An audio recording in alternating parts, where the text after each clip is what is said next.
ladies, here's a little something you can practice at home, that little combo that we worked on in class today. We mostly worked on putting in some hip circles and half circles or crescents.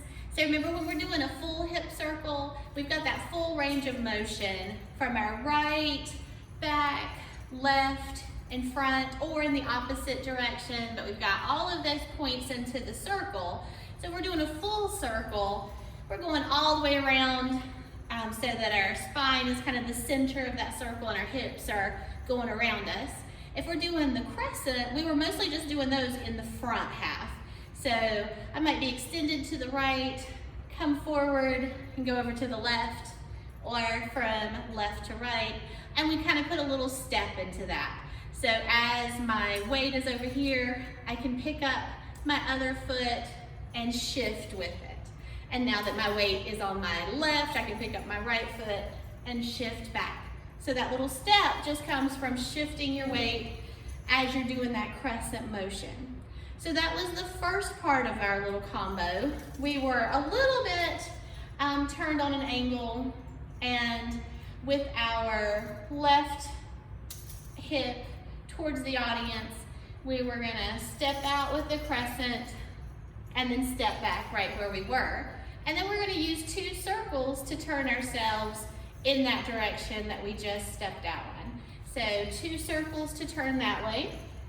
Now I have a new hip to the audience, and what that hip is going to do is those drops and lifts. So remember, with our drops, we talked about how we needed to have our standing leg, have some freedom in that knee, make it a little bit soft.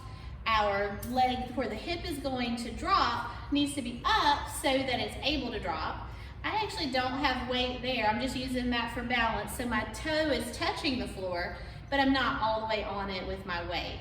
So that when I drop down, all of that motion is here in my hip, and I'm trying to not move down with my whole body. So one thing to do would be to, if you are at a mirror, look at yourself in the mirror and see where the top of your head is, and use a reference point to make sure that you're not moving up and down, but instead you're just dropping that hip, which levels out, because you had it up high, it kind of levels out your hips and even extends down a little further on that side that you're dropping. So we were dropping twice, and then we were stepping back and lifting that hip behind. So in that, I'm lifting my hip, I'm straightening my leg. I don't want to lock it out though. So just a little straighten of the knee while I'm lifting that hip behind. And we're going to do that twice. Drop, drop, step back on it, drop, drop, and step back on it. So first, we can leave the hands completely out and just run through that on both sides. And then after that, we'll put in the hands to see how you can kind of take that up a level. But at first, I'm just going to keep hands completely neutral so you just see the hip and the leg movements.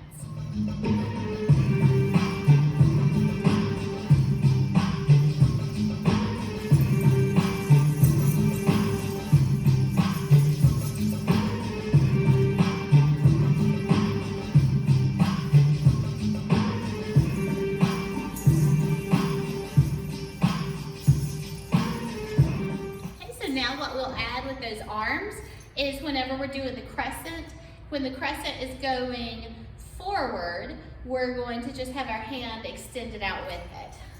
When we're stepping back, we're going to bring that hand to our temple. We're going to keep it on our temple as we turn, and then bring it down in front and bring our other arm with it so that we have them layered on top of each other. Here for our drops, we're going to keep our hands out in front. And when we step back, we'll bring our hands up. So dropping is out, stepping back on it and giving it that lift in the back as hands go up. And then the same thing when we go to the other side, just with the exact opposite arm, just like it would be the opposite hip and leg.